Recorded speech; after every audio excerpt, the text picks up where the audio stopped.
नमस्कार. आपण काही मंगळवार वेदांतात म्हणजे मनोबोधातला वेदांत विचार शिकतोय. वेदांत विचार म्हणजे आपला जे खरं मानवी देह मिळाल्याचं ध्येय आहे, आत्मस्वरूप जाणणं, स्वस्वरूप जाणणं. खरंच ईश्वर म्हणजे काय, खरंच सत्य म्हणजे काय, खरंच मी कशासाठी इथे आलो, असे जे प्रश्न आहेत त्या प्रश्नांची उत्तरं मनोबोधाच्या श्लोकातून आपल्याला मिळावीत यासाठी हा समर्थांचा प्रयत्न आहे. संतांमध्ये आणि आपल्यामधला फरक हाच असतो की संतांना हे प्रश्न पडतात, आपल्याला ते प्रश्न पडत नाहीत, पण संतांना पडलेले प्रश्न आपल्याला कळले की बा असं वाटतं की खरंच हे सगळं कशासाठी आहे, आपण आलो ते कुठून आलो, आपण जायचंय ते कुठे जायचंय, आणि आपण या इथे जेवढ्या आकारात जेवढा काळ आहोत त्या वेळात नेमकं आपल्याकडून काय अपेक्षित आहे, असे अनेक प्रश्न संतांना पडले म्हणून आपल्याला ते पडले. संतांनी त्याची जशी उत्तरं शोधली आहेत तशी ती आपल्याला शोधायची. यासाठी आजच्या या तिन्ही श्लोकांचा आपल्याला विचार करायचा आहे. म्हटलं तर श्लोक अगदी सोपे आहेत.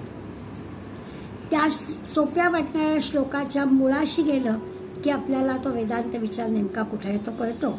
पहिला 144वा श्लोक आहे. जगी पाहता साचते काय आहे.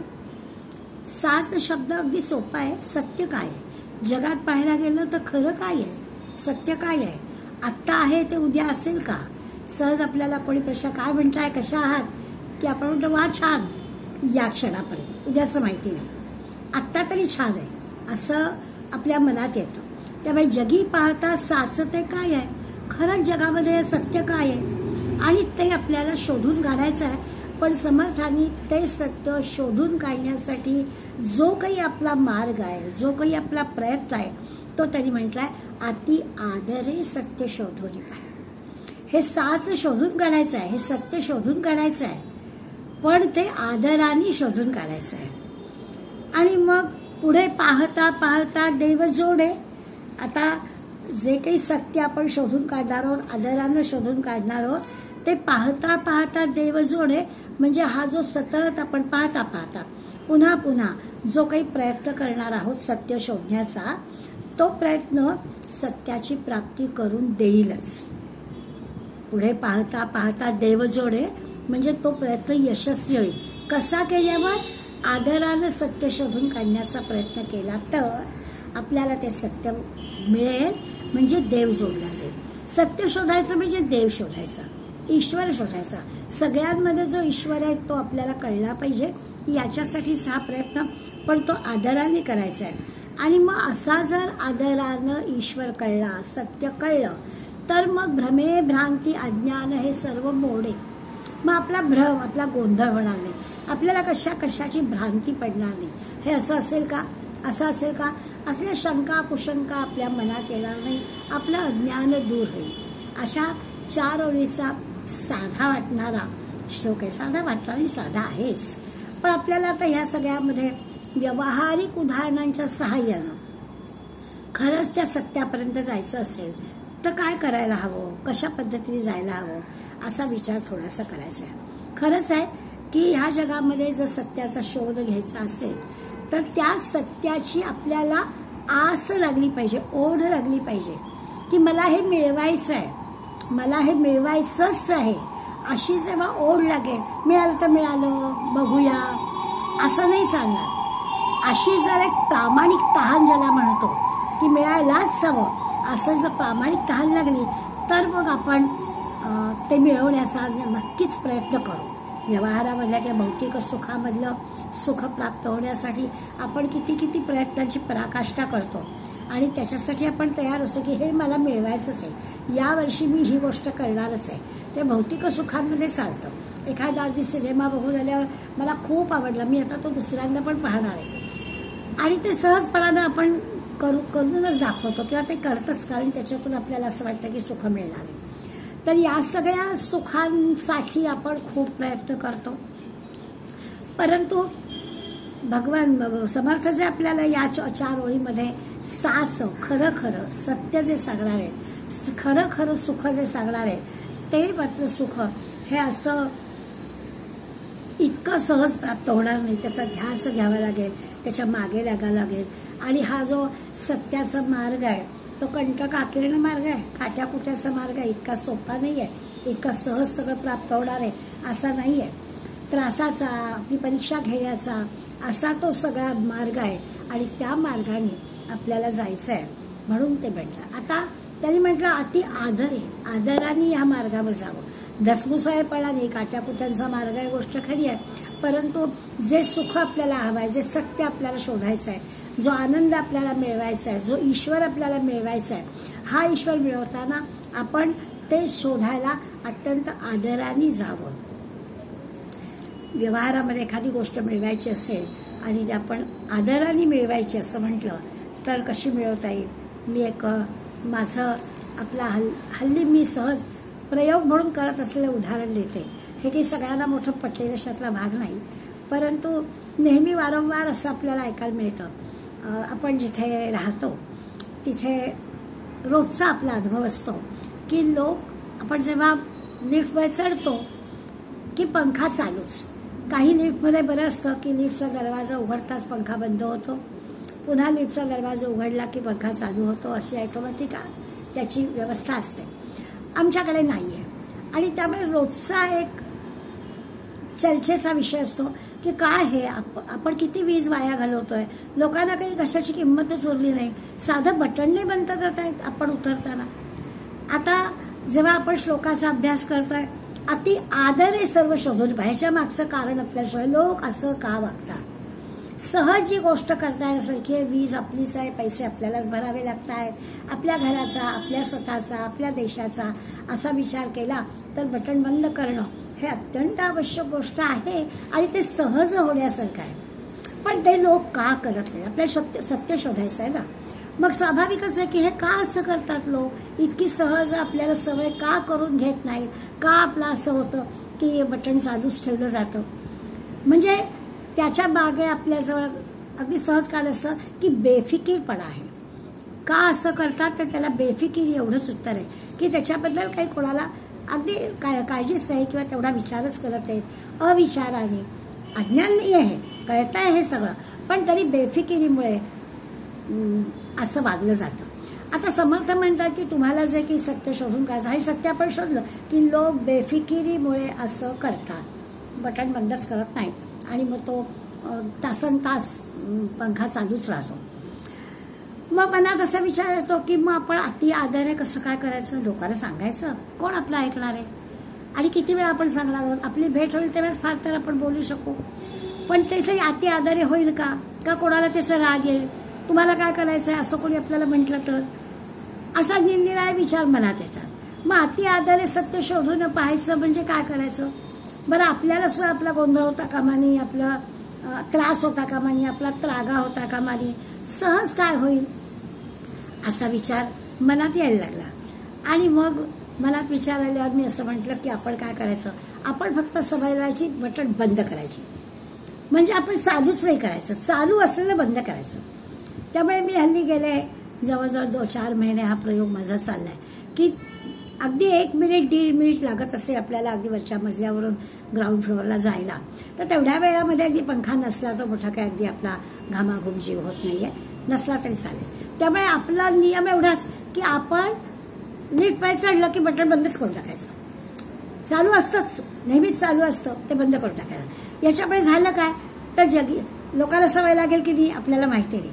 अति आदरे सत्य शोधून पाय. सत्य काय शोधलं. लोकांची बेफिकिरी हे सत्य आहे. आपण सगळ्यांना शहाणं करायला जाऊ शकत नाही, ते आपल्याला करता येत नाही.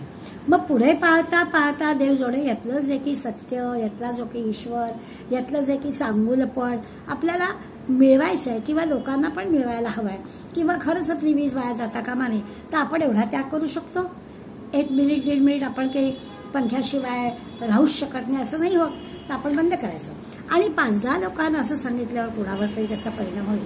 जिथे कुठे विषय निघतो तिथे तिथे म्हणायचं की मी बाबा आले असं करते, मी बटन बंदच करतो. जेव्हा जेव्हा आपल्याला चालू दिसेल तेव्हा त्या बटन बंदच करून टाकायचं. म्हणजे त्याची एक बोच आपल्याला राहील की ठीक आहे, कोणीच नसताना पंखा चालू होता, आपण आहोत तरी पण पंखा बंदच करायचा.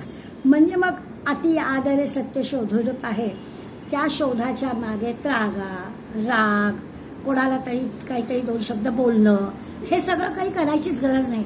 असं जर आपण, हे संत सांगतात आपल्याला असं वागायला, म्हणून असं वागायचं. मग पुढे पाहता पाहता छोटी छोटी छोटी अशी सुरुवात केली की मग ते जे म्हणतात पाहता पाहता पाहता पाहता म्हणजे सतत प्रयत्न करून, मग सतत प्रयत्न करून आपल्याला ही जी संत मंडळी भगवंताची म्हणजे सत्याची प्राप्ती करून घेतात, तिकडे आपल्याला जाता येईल. आपल्या व्यवहारामधल्या छोट्या छोट्या छोट्या गोष्टी आपण मिळवायला सुरुवात करायची. आपोआपच आपली भ्रांती, आपोआपच आपला हा सगळा जो गोंधळ आहे किंवा आपलं जे काही अज्ञान आहे होणारा, आपल्या मनासारखं किंवा चुकीचं जे काही घडत असतं त्याचा जो त्रागा होतो तो त्रागा आपल्याला होणार नाही. आता आपण नेहमी म्हणतो ना, सत्य कटू असतं. इथे जगी पाहता सत्य शोधून पाहते, सत्य शोधायचं आहे आणि सत्य नेहमी कटू असतं असं म्हणतात. मग कटू गोष्ट पचनी पडायला अवघडच जाते ना. कसं सगळ्यांना सांगायचं?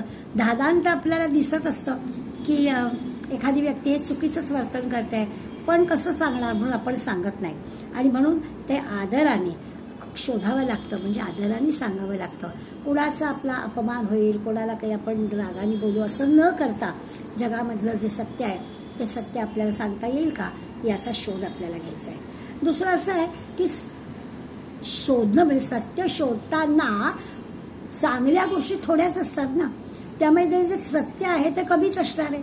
हे सगळं दिसतं ते चकाकणारं सगळं सोनं थोडंच असतं. मग आपल्याला सोनं म्हणजे सत्य म्हणजे मौल्यवान गोष्ट शोधावी लागेल. भोवताली असणाऱ्या सगळ्या गोष्टी नुसत्याच चकाकणाऱ्या असतात आणि मग सगळ्याला सोनं म्हणायला गेलो तर कसं चालेल? तसंच आहे, आपल्याला दिसेल ते आपण सत्य म्हणायला लागलो तर नाही जमणार. म्हणून आपल्याला ते शोधावं लागतं असं ते सांगताय. जगी पाहता साचते काय आहे, अति आदरे सत्य शोधू न पाय. शोधावं लागतं याचाच अर्थ असा आहे की ते मौल्यवान आहे, ते सहज सापडणारं नाही आहे. सत्य हे असं सहज उपलब्ध नाहीये. भोवताली दिसणाऱ्या सगळ्याच गोष्टी भ्रमात टाकणाऱ्या आहेत, गोंधळात टाकणाऱ्या आहेत आणि म्हणून ते आपल्याला शोधावं लागतंय. आता स्वामी विवेकानंदांना सत्याचा शोध घ्यायचा तर त्यांना किती, कोणालाही सत्याचा शोध घ्यायचा म्हणजे खूप परिश्रम करावे लागतात, खूपच मेहनत घ्यावी लागते, खूप त्रास सहन करावा लागतो. आपण स्वामीच्या चरित्रातल्या एक दोन गमतशीर वाटणाऱ्या गोष्टी बघू की त्यांनी सुद्धा साधं साधं वाटणारं, पण त्याच्यातलं खरं काय आहे ते जे शोधून काढायचं असेल. आपलं काय होतं, आपण सारखी असत्य गोष्टींशी तडजोड करतो. म्हणजे जाऊ दे, मला काय करायचं आहे, ही तडजोड झाली. मी करते ना बंद, ही तडजोड झाली. आपल्याला जे करायचं आहे तो शोध घ्यायचा आहे. त्यामुळे आपण सभोवताली घडत असणाऱ्या सगळ्या गोष्टींमध्ये, सगळ्या असत्य गोष्टींमध्ये, सगळ्या खोट्या वाटणाऱ्या जगामध्ये सारखी तडजोड करण्याचा प्रयत्न करत असतो. असं नाही का, बरं असं करूया, एवढं जमत नाही का, बरं एवढं करूया, असं म्हणून त्या तडजोडीने आपण सगळं करत असतो. पण संत मंडळी असतात किंवा वैज्ञानिक, ही मंडळी जी असतात ना, ते जे की सत्याचा शोध घेतात ना, त्या सत्यासाठी ते खूप परिश्रम करतात. आणि वैज्ञानिकांचा विचार केला तर एखादा शोध लावायचा तर त्या शोधामागे त्यांना प्रचंड परिश्रम करावे लागतात. अगदी रात्रंदिवस ज्यांना म्हणतात ना, तहान भूक हरपून काम करणं, तसं ते करावं लागतात. खूप दिव्य दिव्य म्हणतात तशा प्रयत्नाला तोंड द्यावं लागतं. खूप खडतर तपश्चर्या ज्याला म्हणतात तशी ते करावी लागते. तेव्हा कुठे ते वैज्ञानिक एखादा शोध, बरं पुन्हा त्याच्यापेक्षा काही वेगळं निघू शकतं. त्यामुळे हेच केलेलं आहे, हेच काही मोठा अगदी अंतिम टप्पा आहे असं पण काही नाही.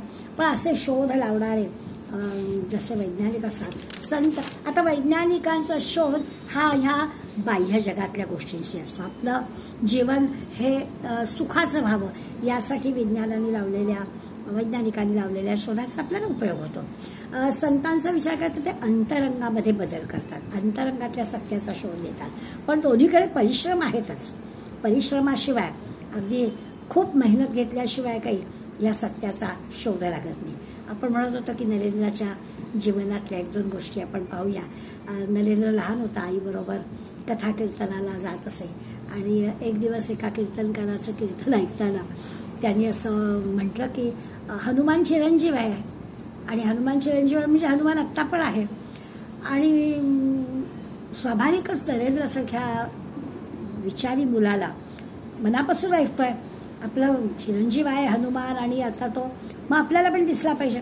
स्वाभाविकच त्यांनी मोठ्या कीर्तनकाराला मोठ्या यांनी विचारलं की खरंच मला भेटेल का हो, मला हनुमंताला बघायचं आहे, मला दिसेल का. आता कीर्तनकार काय उत्तर देणार. त्यांनी आपलं लहान मुलगा आहे असं म्हणून वेळ मारून नेण्यासाठी म्हटलं की अरे त्या केळीच्या बागा आहेत ना, त्या केळीच्या बागात केळी खूप आवडतात हनुमंताला, त्यामुळे तो केळीच्या बागेत हनुमंत भेटेल तुला. नरेंद्र काय अशा उत्तर सोडून देणाऱ्यातला नव्हता.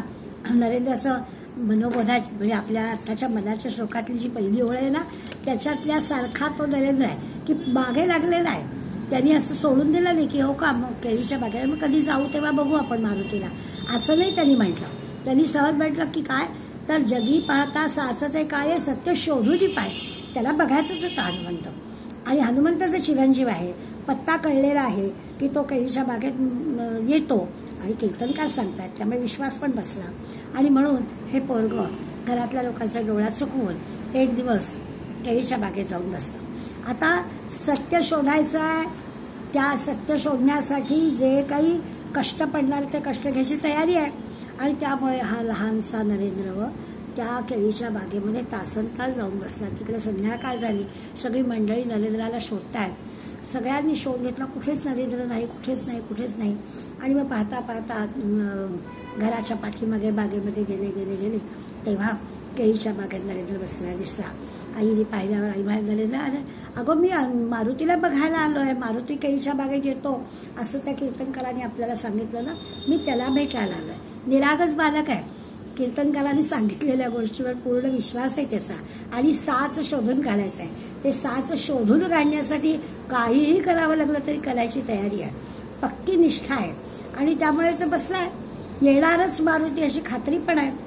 आई बुद्धिमान आहे. आई म्हणाली अरे रामाने आज त्याला काहीतरी दुसरं काम सांगितलं असेल, आपण परत कधीतरी येऊया. आज तो येईल, तो तिथे केळीच्या बागेत परत येऊ आपण. आज तो अजून आला नाही ना, आता काळोखपणाची वेळ झाली, तेव्हा आज आपण जाऊया, आपण परत काहीतरी येऊ. बहुधा आईच्या बोलण्यावर त्याला विश्वास बसला असेल आणि आईचं ऐकून नरेंद्र गेला. मुद्दा आपल्याला काय तर असा ध्यास असेल. पुढे नरेंद्राला प्रत्यक्ष कालीमातेचं दर्शन झालंय बरं का. इतक्या लहान वयात ही जी आस त्याला आहे, सत्य शोधायची जी इच्छा आहे आणि ते सत्य मी शोधूनच काढेल. अनेक लोकांना म्हणजे लहान या नरेंद्राचा हा हनुमंताचा शोध आपण गंमत म्हणून जरी सोडून दिला तरी महाविद्यालयात गेल्यानंतर अनेकांना त्यांनी विचारलं तुम्ही देव पाहिलाय, तुम्ही देव पाहिलाय, तुम्ही देव पाहिलाय. आणि प्रत्येकाकडून त्याला उत्तर काही समाधानकारक मिळालं नाही. कुणी देव मी पाहिलाय असं काही त्याला उत्तर दिलं नाही. खरा हा नरेंद्र तत्वज्ञानाचा विद्यार्थी आहे आणि त्यामुळे या नरेंद्राच्या प्रश्नांनी लोकांना खरं तर त्रस्त करून सोडलेलं होतं.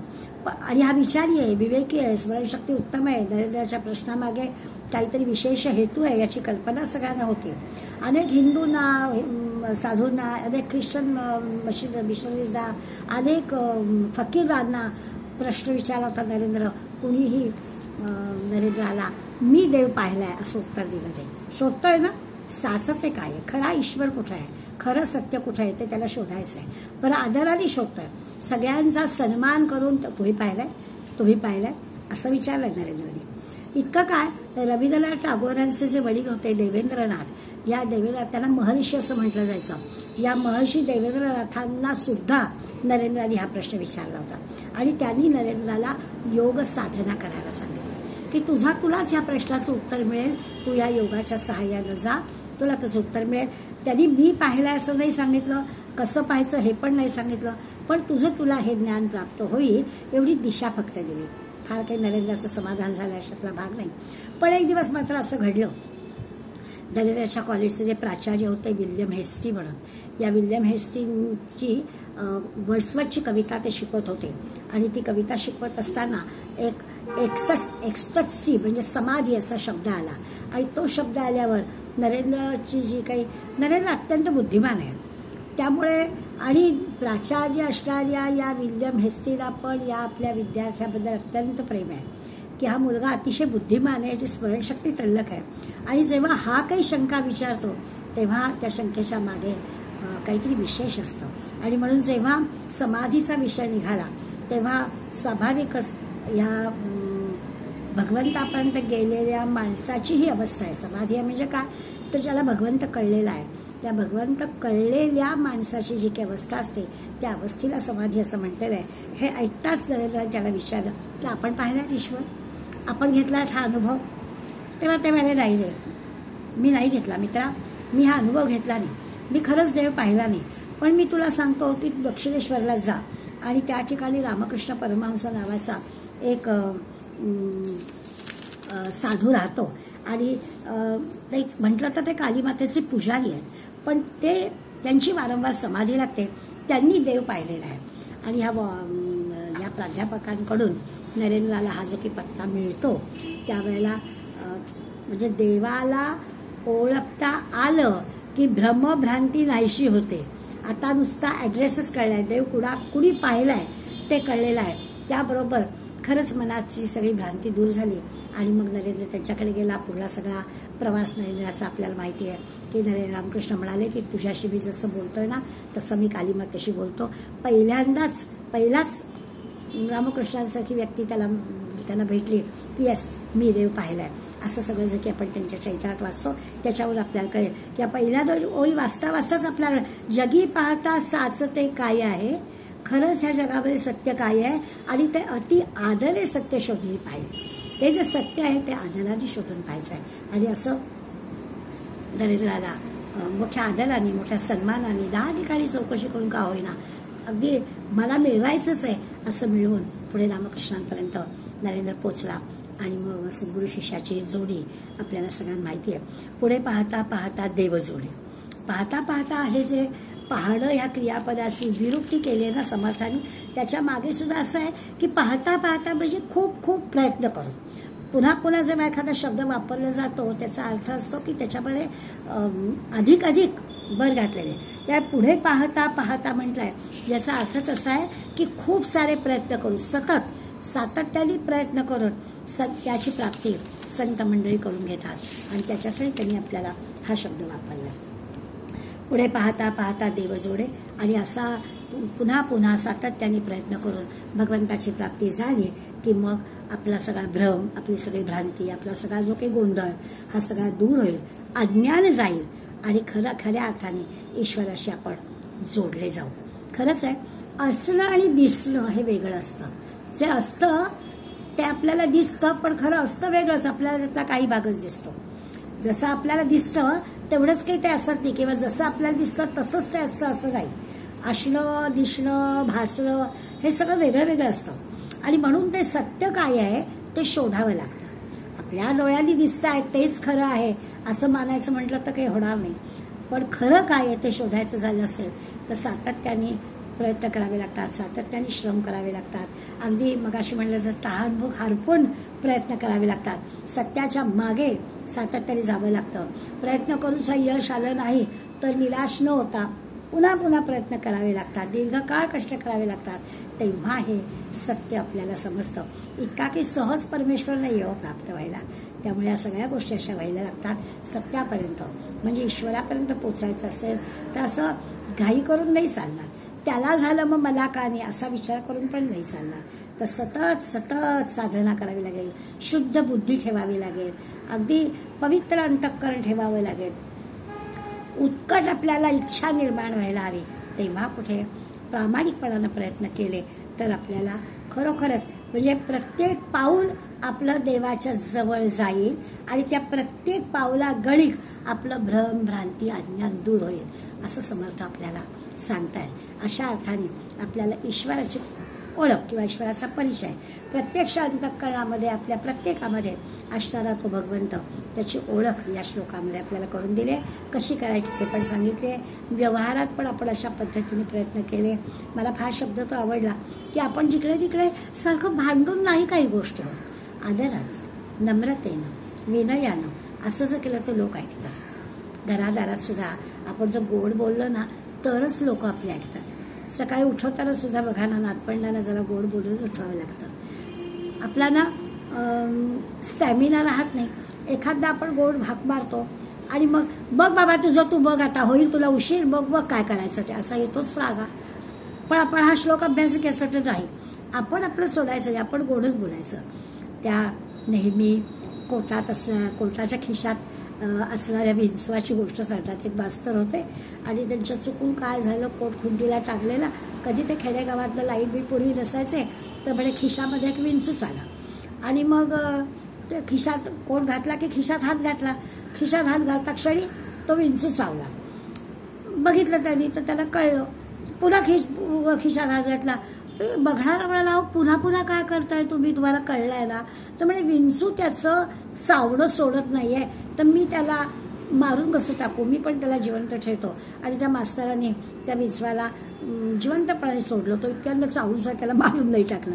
तर असं जे काय आहे ना की शांतपणानं, आता आपण टोकाची गोष्ट नाही करायची. जिथे आपल्याला दादांत दिसतं आहे तिथे काही मोठं अगदी आदरानं, नम्रतेनं, विनयानं चावरे बाबा असं थोडंच म्हणायचं आहे. तर टोकाच्या गोष्टी नाही करायच्या, पण निदान माणसाने माणसाशी कसं वागावं, तिथे कुठेतरी उगाच रागाच्या ह्याच्यामध्ये किंवा आपला रोष ओढून घेण्या असं काही करू नये. म्हणून समर्थाने अगदी शब्द वापरला, आदरानं. जे काही आपल्याला शोध घ्यायचा आहे, ईश्वराचा शोध घ्यायचा आहे, सत्याचा शोध घ्यायचा आहे म्हणजे तर तो आपण आदराने घ्यावा, खूप परिश्रमपूर्वक घ्यावा. आणि मग असं झालं तर खरोखर अज्ञान दूर होईल. पुढला जो 145वा श्लोक आहे तो त्याच्यात ते आपल्याला म्हणतात की सदा विषयो चिंतिता जीवाला झाला, अहंभाव अज्ञान जन्मासी आला, विवेके सदा सस्वरूपी भरावे, जीवा उगमी जन्म नाही स्वभाव. या श्लोकामध्ये आपल्याला लक्षात येईल की हे जन्ममृत्यूचं जे चक्र आहे त्या जन्ममृत्यूच्या चक्रातून आपल्याला सुटण्याचा हा नरदेह एक मोठा संधी आपल्याला दिलेली आहे भगवंताने. आणि त्या संधीचा आपण उपयोग करून घ्यावा याच्यासाठी या श्लोकात ते आपल्याला सांगतात. काय करा तर होतं काय, सारखं विषयाच्या चिंतनात राहिलं, सदा विषय चिंतिता जीवाला. तर आपण हे जे जन्ममृत्यूचं चक्र आहे ते का आलं, पुन्हा जन्म आपल्याला का घ्यावा लागला, तर विषय वासना असल्यामुळे त्या विषयांच्या पूर्तीसाठी आपल्याला पुन्हा जन्म घ्यावा लागला. बरं विषय का, तर अहंकार आहे, अज्ञान आहे, त्यामुळे विषयात रमतो, वासनेत अडकतो, त्याच्यामुळे पुन्हा जन्म येतो. मग हे न करता आपण काय करावं, तर विवेके सदा स्वस्वरूपी भरावे. तर विवेकाचा विचार करावा, वैराग्य धारण करावं, विषय वासनात अडकू नये, स्वस्वरूपाचा विचार करावा, आपला ईश्वर काय तो ओळखावा, त्या ईश्वराला ओळखून आपला उगमस्थान जे आहे, स्वस्वरूप आहे, मूळ स्वरूप आपलं जे आहे त्या मूळ स्वभावाशी जावं. तसं गेलं की परत विषय वासना, पुन्हा जन्म, पुन्हा येणं, पुन्हा जाणं हे काही होणार नाही. असा अगदी सहज चारोळीमध्ये हा विषय समर्थाने आपल्याला सांगितलाय. आता हे जे की आहे का बरं, विषय चिंतन, सारखं मन आपलं विषयाचं चिंतन करतं आणि विषयाच्या चिंतनामुळे ही जीवदशा आपल्याला प्राप्त होते असं सगळी संत मंडळी आपल्याला सांगतात. याचा आपण थोडंसं शास्त्राचा आधार घेऊन विचार करूया. वेदांतातला विषय आहे, आपल्याला स्वस्वरूपाचा विचार करायचा आहे. मी मगाशी म्हटलं की या सगळ्या श्लोकातून आपल्याला पाहायचं आहे काय, तर आपलं मूळ कुठे आहे तिकडे जायचं आहे. आत्ताच्या श्लोकात जसं आपण ईश्वराला शोधलं, त्याच ईश्वराला, आपल्यातल्या ईश्वरालाच आपल्याला शोधायचं आहे. पण असं आहे की हे मन जे आहे ना, या मनाने पुढला जन्म येतो, म्हणजे वासनेने येतो, विकाराने येतो. त्यामुळे मनच आपलं हे पुढलं शरीर तयार करतं. शास्त्र आपल्याला असं सांगतं की आपल्या 4 प्रकारचे देह आहेत. सगळं आपण दासबोधात शिकलोय, याच्यातून आपल्याला चटकन लक्षात येईल. एक स्थूल देह, सूक्ष्म देह, कारण देह, महाकारण देह असे 4 प्रकारचे देह आहेत. स्थूल देह जो आहे तो आपल्याला दिसतो आहे. आपण जे काही 70 वर्षाचे, 5 फुटाचे, जे काही रंग काळा गोरा वगैरे वगैरे आहे, अशी जे काही आपला स्थूल देह आहे, पंच ज्ञानेंद्रिय आहेत, पंचकर्मेंद्रिय आहेत, पृथ्वी आप तेजवायू आकाश या पंचमहाभूतांनी हा देह तयार झालेला आहे. असा जो स्थूल देह आहे तो स्थूल देह म्हणजे ते स्थूल शरीर आपल्याला कळतं. दुसरा जो देहाचा आहे तो आहे सूक्ष्म देह. आता सूक्ष्म देह म्हणजे काय, तर वासनात्मक. आपल्याकडे अंतःकरण चतुष्टय ज्याला म्हणतात, अंतःकरण, मन, बुद्धी, चित्त, या हे जे काही विषय चिंतन करणाऱ्या गोष्टी आहेत त्यांना सूक्ष्म शरीर म्हणतात. आपला अंतःकरण कसला विचार करते, आपली बुद्धी कसला विचार करते, पुन्हा पुन्हा त्या विषय वासनांमध्येच अडकते का त्या विषय वासनांपासून दूर आपण जातोय, या अंतःकरण चतुष्टय ज्याला म्हणतात, या मनबुद्धी चित्त अंतःकरण या 4 द्वारे जे काही विषय चिंतन होतं ते जे काही आहे ते सूक्ष्म शरीर हा दुसरा प्रकार आहे. तिसरा आहे कारण शरीर. कारण शरीर असं की या जीवाचं आत्मस्वरूपासंबंधीचं अज्ञान याला म्हणायचं कारण. देह आहे, स्थूल देह आहे, शरीर आहे, या भोवताली असणाऱ्या सगळ्या दृश्य जगतामध्ये रमणार आहे. आणि आत्ता म्हटलं तसं या मन बुद्धी चित्त अहंकार अंतःकरण पण आहे, मन आहे, बुद्धी आहे. मन चंचल आहे, बुद्धी कुठेतरी कधीतरी एकाग्र होते, पण बुद्धीला फाटे फुटतात, पुन्हा मन ऐकत नाही आणि म्हणून त्या बुद्धीचं बरोबर आहे का चूक आहे या भ्रांतीत अडकतं. असं या सगळ्या अंतःकरण मन बुद्धी चित्ताचं होतं. पण त्यामध्ये आत्मस्वरूपासंबंधीचा विचार हा त्या बुद्धीमध्ये येतच नाही. त्याला म्हणायचं की आत्मस्वरूपासंबंधीचा अज्ञान. हा सगळा देह चालवतो कोण? चाले हे शरीर कोणाची असत्ते, कोणाच्या सत्तेनं हा देह चालतो असा जर मनात प्रश्न आला तर आपल्याला कळतं की आत कोणीतरी वेगळा आहे. आणि तो जो आहे तो जेव्हा कळत नाही तेव्हा ते अज्ञान म्हणजे कारण शरीर आहे. आणि महाकारण शरीर जे आहे त्याला त्याचा अर्थ असा आहे की त्या जीवाला आत्मस्वरूपाचा होणारा जो बोध आहे तो म्हणजे महाकारण शरीर. अज्ञान म्हणजे कारण शरीर, म्हणजे आत्मस्वरूपाचं अज्ञान हे कारण शरीर आणि आत्मस्वरूपाचं ज्ञान त्याचा बोध म्हणजे महाकारण शरीर. असे हे 4 प्रकार देहाचे, 4 भाग देहाचे आपल्याला माहिती आहे. आता जे काही सूक्ष्म शरीर ज्याला म्हणतो म्हणजे वासनांचं जे शरीर म्हणतो किंवा अंतःकरण मन बुद्धी हे जे काही आहे 4-5 गोष्टी आहेत, तर त्या बुद्धीच्या तत्वामध्ये खरं म्हणजे हे जे आत्मतत्व आहे त्या आत्मतत्वाचं प्रतिबिंब पडायला हवं. त्या बुद्धीला हे कळायला पाहिजे की चाले हे शरीर कोणाची असते, असं खरं त्या बुद्धीला कळलं पाहिजे. आणि बुद्धीला हे कळलं की बुद्धीने त्याचा शोध घेतला पाहिजे, की आत असणाऱ्या ईश्वराला बुद्धीने शोधलं पाहिजे. मग त्यांनी सगळ्या इंद्रियांना काबूत ठेवलं पाहिजे. त्या इंद्रियांना असं सैल सोडून द्यायचं नाही. मग त्या चंचल मनाला सुद्धा स्थिर करायचं की इथेच आपल्याला शोध घ्यायचा आहे, पण हे बुद्धीनं ठरवायला हवं. असं जर ठरवलं तर मग ती जीवदशा वगैरे काही होणार नाही. पण तसं घडत नाही. त्या बुद्धीला हे आत्मस्वरूप वगैरे जे काही आहे ते काही लक्षात येत नाही. ह्या सगळ्या दृश्य जगामध्येच ती बुद्धी अडकते. पुन्हा या दृश्य जगातल्या गोष्टी जाते, पुन्हा या दृश्य जगातले विषय आवडायला लागतात. त्या विषयाचं चिंतन केलं जातं. त्या विषयांच्या चिंतनातून पुन्हा असते सगळं स्थूल शरीर, सूक्ष्म शरीर, पुन्हा आपलं जन्म मृत्यू येणं जाणं हे सगळं सुरू होतं. त्यामुळे विषय चिंतन थांबवणं हे खरं महत्वाचं आहे, पण तसं घडत नाही. आणि हे विषय चिंतन का चालू राहतं, का घडत नाही त्याचं दिलंय. अहंभावाज्ञास जन्मासी आला, सदा विषय चिंतेता जीव झाला. विषय चिंतन थांबत नाही. का थांबत नाही तर एक तर अहंभाव आणि अज्ञान. मीच काय तो शहाणा, माझ्या मिळालाय ना आता नरदेह, मग भोगून घेऊया असं ज्याला वाटतंय तो विषय चिंतनातच रमणार.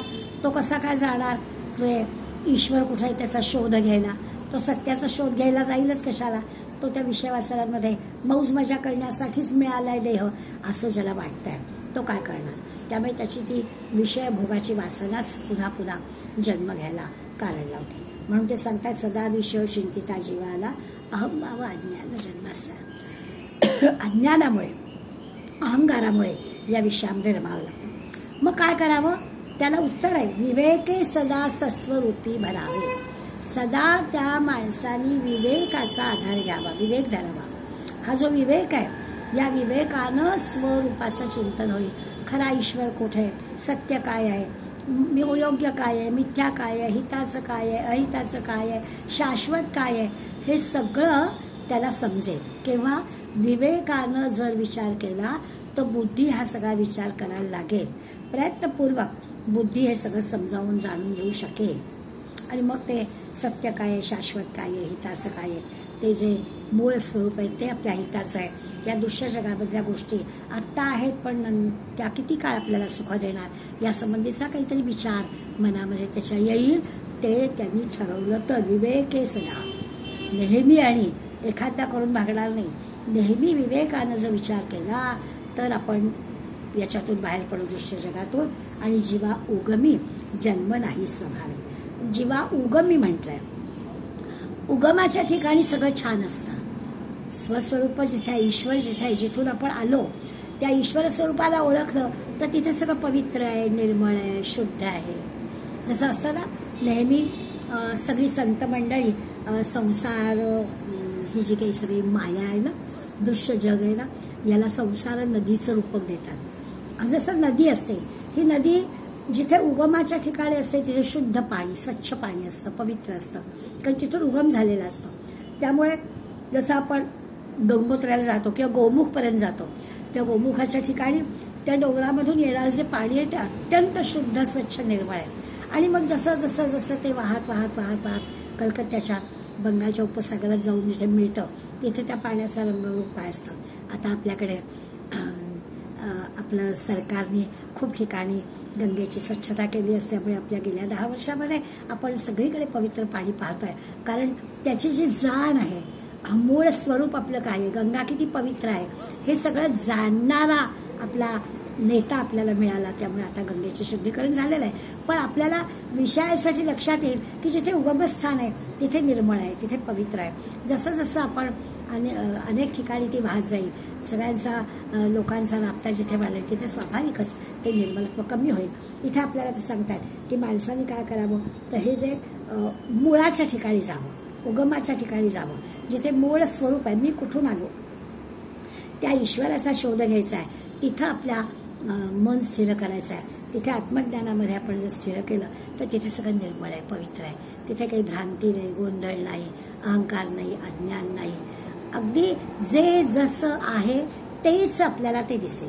या दृश्य जगामध्ये वेगळं वेगळं वेगळं दिसेल, असं चकमकदार दिसेल पण खरं काही नसेल. तसं इथे होणार नाही. जिथे मूळ स्वरूपाशी आपण जाऊ तिथे सगळं छान निर्मळच असणार.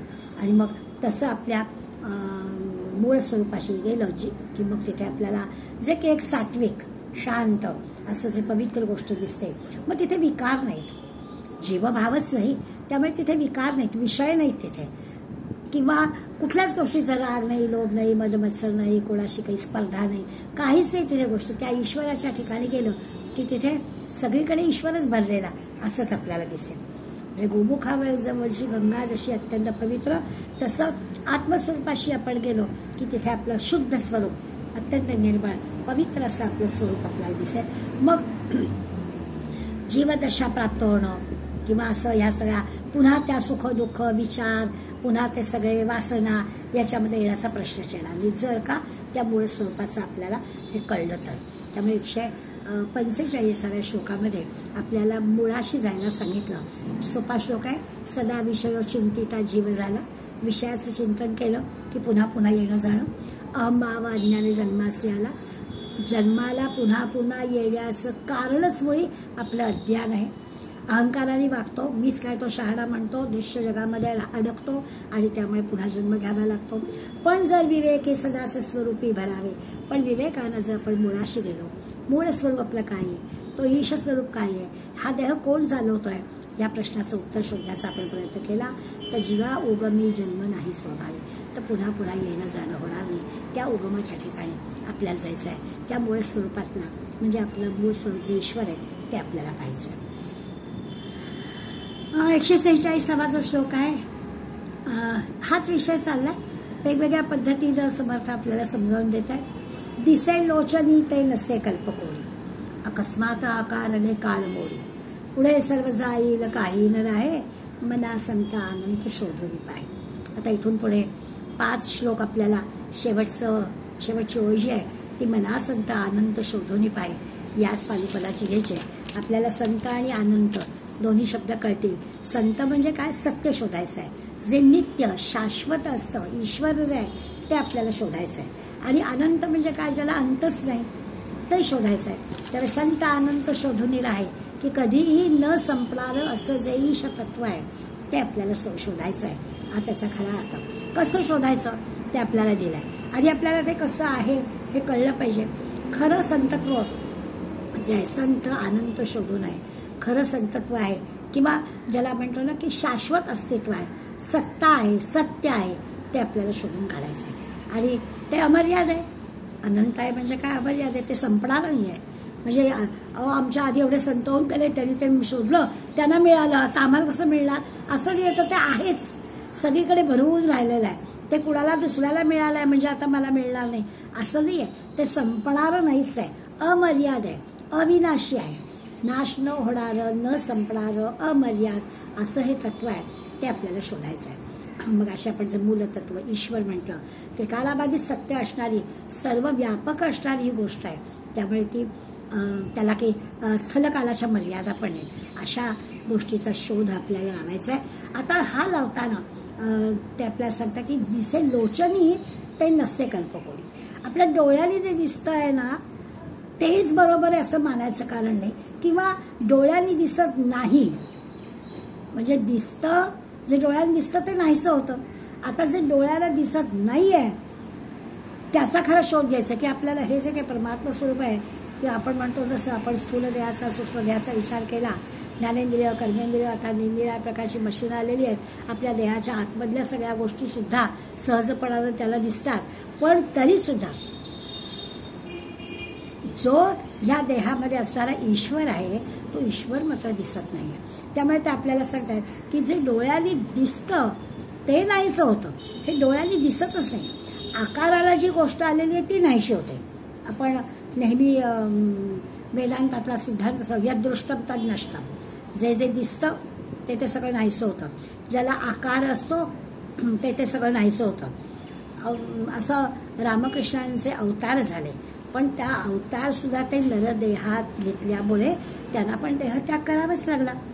त्यामुळे आकाराला येणारी कुठलीच गोष्ट काळाच्या ओघामध्ये राहत नाही.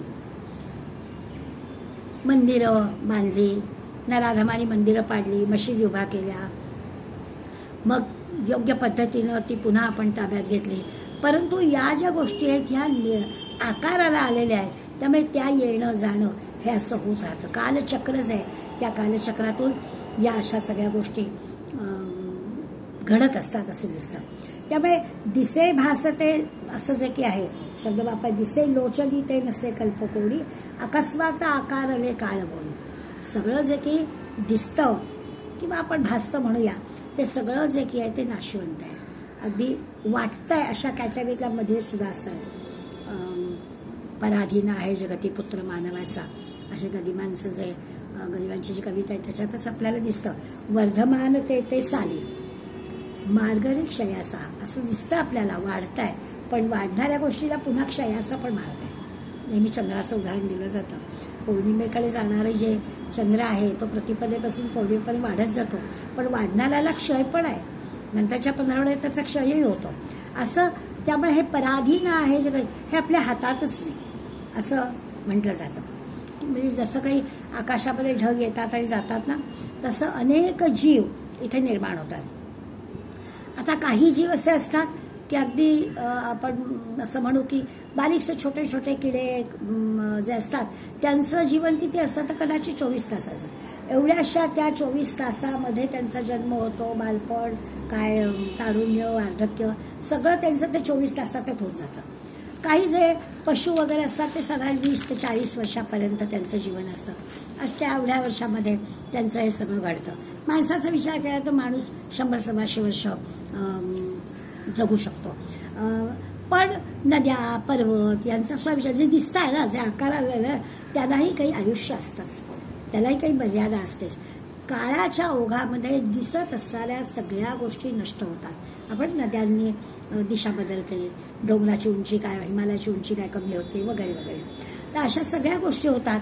आकाराला येण्यापूर्वी नव्हतंच आणि आकार नाहीसा झाला की असणारच नाही. म्हणजे आता आपलाच विचार, आपण जन्माला आलो त्यापूर्वी नव्हतो, म्हणजे या अशा प्रकारच्या आकाराला नव्हतो. काही वेगळा आकार असेल आपल्याला माहित नाही, पण या आकाराला नव्हतो.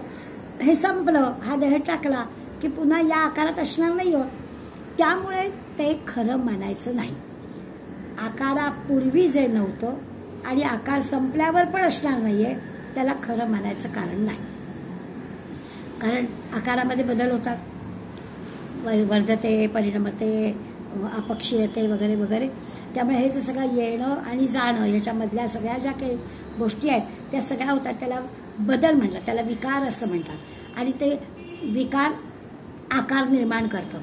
त्यामुळे आपण साधारण मी नेहमी गमतीनं सांगत असते की आपण 10, 20, 30, 40, 50, 60, 70 या वर्षांचे आपले आपले फोटो असे जरा बघावेत.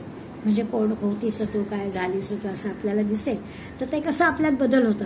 हा विकार आहे. बदल होणं म्हणजे विकार होणं आणि असा बदल होत असतो. पण आपल्याला जे पाहायचं आहे ते त्रिकालाबाधित सत्य पाहायचं आहे की ज्याच्यात कधीच बदल होत नाही. असं कधीच बदल न होणारी जी गोष्ट आहे ती सत्य आहे, ती ईश्वर आहे, ते स्वरूप आहे, तो माझ्यातला ईश्वर आहे. त्याला समर्थ म्हणतात शोधून काढा. आणि त्याला जर शोधायचं असेल, बरं तो आहेच आहे, सर्व काळ आहे, तो होता, तो असणार आहे असं नाही, तो आहेच, फक्त त्याला शोधायचा आहे. तो आपल्याला सापडला पाहिजे. तो सत्य आहे, तो ईश्वर आहे.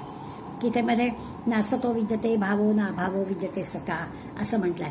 म्हणजे तो सर्व काळ असतो, तो नाही असं नाही. हा जो परब्रह्म आहे, हे जे ईश्वर आहे, त्याचा अभाव नाहीच आहे. तो कधी असतो आणि कधी नसतो असं नाही आहे, तो असतोच असतो. पण त्याचं असं आहे की तो काही आकाराला नाही आलेला, त्याचा आकार नाही सांगताय, त्याचं नाम नाही सांगताय, पण तो आहेच आहे, नश्वर आहे, तो कधीच नाहीसा होणारा नाही आहे. असं ते त्याचं सत्य आहे ते समजून घ्यायचं आणि मग त्याप्रमाणे त्याचा शोध घ्यायचा. दुसरं असं की आपल्या समजुतीला, आपल्या ज्ञानाला, आपल्या डोळ्यांना मर्यादा आहे. आपल्याला सगळं दिसतं असं नाही ना, आणि जेवढं दिसतं तेवढ्यावरच आपण आपली मतं तयार करतो ना. म्हणून आकाराला गोष्ट अशी आहे, तेवढी आपल्याला जशी दिसते त्याच्यावर आपण जे ठरवतो तेवढ्यावर ठरवून नाही चाललं. जसं असतं ना, पृथ्वी सूर्याभोवती फिरते, स्वतःभोवती पण फिरते आणि सूर्याभोवती पण फिरते. हे विज्ञानाने आपल्याला शिकवलेली गोष्ट, आणि ती शाळेत शिकवले, त्यामुळे ती आपल्याला पक्की माहिती आहे की पृथ्वी स्वतःभोवती फिरते आणि सूर्याभोवती पण फिरते. आपण अगदी चित्र काढून सुद्धा पटवून देऊ शकतो. पण व्यवहारात विचार केला तर पृथ्वी सूर्याभोवती फिरते याचा आपल्याला अनुभव काय आहे? आपण तर चांगलं स्थिर आहोत, आपण आहोत तिथेच आहोत, चांगल्या स्थिर असणाऱ्या सपाट असणाऱ्या जमिनीवर घरं बांधतोय, कारखाने बांधतोय, शेती असते, शेतीत पिकं येत असतात. त्यामुळे पृथ्वी फिरते आहे हा अनुभव आपल्याला कसा आहे? आपल्याला नाही आहे. सत्य कळण्यासाठी हे असं आपल्याला जे वाटतं आहे त्याच्यावर लक्ष ठेवून चालणार नाही. विज्ञानाने सिद्ध केलेलं आहे, त्या सगळ्या विज्ञानाने सिद्ध केलेल्या गोष्टींवरती आपण विश्वास ठेवतो. आणि सत्य काय आहे? तर सत्य हेच आहे, पृथ्वी स्वतःभोवती पण फिरते आणि सूर्याभोवती पण फिरते. आपण ते मान्य केलं. अगदी तसंच आहे की सत्य कळण्यासाठी, तो ईश्वर कळण्यासाठी हे बाहेरचं पाहणं थांबवायचं. हे बाहेरचं जे पाहतोय याने नाही ईश्वर कळणार. आत पाहायचं, आत वळवायचं, विवेक करायचा, वैराग्य धारण करायचं, परिश्रम करायचे पाहिजेच आहे. मला कळलंच पाहिजे असा ध्यास घ्यायचा. समर्थ विचारतात, समर्थ दासबोधन म्हटलंय, मायादेवीची धांदली सूक्ष्मी कोण मनसग झाली. म्हणजे काय होतं की सूक्ष्मामध्ये मी मन घालीनच कशाला? मी आत मन वळवलं पाहिजे असं संत सांगताय, पण मी आत मन घालीनच का? या मायादेवीचा एवढा पसारा इथे आहे, त्याच्यामध्ये मला आवडतंय रमायला, तर मी कशाला आतमध्ये वळून बघतेय ना. केवढे विषय आहेत समोर, रोज नित्य नव्हे. किती एक्झिबिशनच्या पाट्या दिसतात, जरा तरी चक्कर मारून येऊया असं वाटतं. किती राजकारण, किती बँका, किती टीव्हीचे सिरियल्स, किती सिनेमे, किती नाटकं, किती ठिकाणी लागणारे सेल, किती मॅच, किती ऑलिम्पिक, किती किती किती गोष्टी दृश्य जगामध्ये रोज रोज आपल्यावर आढळत आहेत. आणि त्या सगळ्या आपल्याला आवडत आहेत. मग त्याच्यात आम्ही रमतो, ते आम्हाला आवडतं, तर आम्ही आत काय बघणार? मग समर्थ म्हणतात मायादेवीचे धांदली. हे माया सगळी भोवताली पसरलेलं दृश्य जग, त्याची इतकी धांदल आहे, तर सूक्ष्मी कोण मन घाली, तर आत कोण मन घालून बसणार? काय बघणार? आत ईश्वर आहे आणि तो आहेच आहे, शाश्वत आहे असं किती संत मंडळी आम्हाला सांगत असली, तर या एवढ्या धांदलीमध्ये आम्ही आत काय बघणार? तर आम्ही आत बघतच नाही. समर्थ म्हणतात पंचभूते आणि त्रिगुण ऐसी अष्टधा प्रकृती जाण. खरंय, पृथ्वी आप तेज वायू आकाश आणि त्रिगुण यांनी हे सगळं होतं. आणि अष्टधा प्रकृतीचं नामाभिमान, ह्या 8 गोष्टींमुळे या दृश्य जगातल्या सगळ्या गोष्टीला नाम मिळालेलं आहे, काही आकार मिळालेला आहे. पण ते हे दृश्य नाशिवंत ऐसे वेद आणि श्रुती बोलती. पण सारखं सारखं वेदांमध्ये, श्रुतींमध्ये, संत साहित्यामध्ये ओरडून आरडून आम्हाला सांगतायत की हे दृश्य जग म्हणजे खरं नाही, हे सगळं नाशिवंत आहे. पण आम्हाला ऐकायला वेळ कुठे आहे? म्हणून आपण संत अनंत शोधोनी पाहे असं जे म्हणतोय, ते सत्य जे नित्य आहे, शाश्वत आहे, ज्याचा अंतच कधी होत नाही, हे मना त्याचा तू शोध घे असं समर्थ आपल्याला या श्लोकात सांगतात. आणि खरंच आहे, किती आकाराला येणाऱ्या गोष्टी आणि होणारे बदल सहजपणानं आपल्याला सभोवताली दिसतात. निसर्गात तर असं आपल्याला दिसतं की आता उन्हाळा आलाय, स्वाभाविकच सगळी जमीन कोरडी ठाक पडेल, पावसाची अगदी जमीन स्वाभाविक वगैरे सगळी रखरखीत होऊन जाईल. दरवर्षी बघत असणारी आपली ही गोष्ट आहे की असं सगळीकडे रणरणत ऊन असेल, सगळी जमीन रखरखीत होऊन जाईल. पावसाची आपण वाट सगळेजण बघू. जरा पावसाची सर आली की सगळीकडे कसं छान मृदगंध पसरेल, लगेच गवताचे छोटे छोटे कोंब यायला लागतील. काही येणारी जे काही काटेरी असतील, काही विषारी असतील, काही गुरांना चालणारी असतील, काही निळ्या रंगांची फुलं असतील, काही निळ्या आकारांची फुलं असतील, तुम्हा आम्हाला खायला आवडतील अशा काही भाज्या फळं असतील. किती किती या भूमीतून गोष्टी वर येतील. पुन्हा काही 5-6 महिने असं छान छान छान आपल्याला दिसेल. पुन्हा उन्हाळा येईल, पुन्हा सगळं हे असं सगळं चक्र सातत्यानं चालू असतं. मग आता असं जे आहे तर ही येणं आणि जाणं हे चाललेलंच आहे.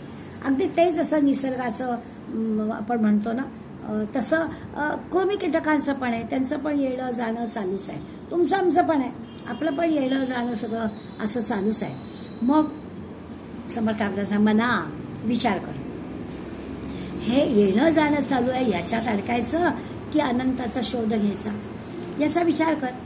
तर अनंताचा शोध घे, शाश्वत काय त्याचा विचार कर. इंद्रिय सुखामध्ये अडकू नको, मोहात अडकू नको, आणि काय कर तर खऱ्या अर्थानं त्या सत्याचा, त्या ईश्वराचा तू शोध घे. अशा प्रकारचा विचार 146 श्लोकात मना संत अनंत शोधे.